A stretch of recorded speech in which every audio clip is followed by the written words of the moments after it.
மாப்பிள்ள என்னடா காலேஜ் படிச்சுட்டு இருக்கும்போது டெக் சைடு பெஸ்ட்டா?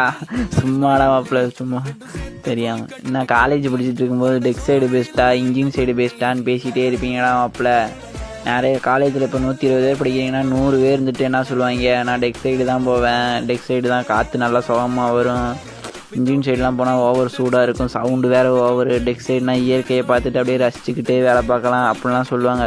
மாப்பிள்ள நான் படித்த காலேஜில் நானும் அப்படி தாண்டா மாப்பிள்ள சொன்னேன். ஃபஸ்ட்டு 3 மாதத்தில் ஒரு 2 மாதத்துலேயே டெக் சைடு தான் போவேன், நானும் டெக் சைடு தான் ட்ரெயினிங் வைப்பர், அப்படியே போகிறோம், முன்னாடி வரோம், ஆஃபீஸர் ஆகிறோம், அப்படி இப்படிலாம் சொன்னேன். ஈஸியாக இருக்கும், இன்ஜின் சைட்லாம் போனால் ஓவராக கஷ்டப்படணும், இன்ஜின் சைட்லாம் யார் போவா அப்படி இப்படின்னு தான் பேசிகிட்டு இருந்தேன். அடுத்த 3 மாதத்தில் சத்தியமாக அப்படியே மைண்டு மாறிச்சு.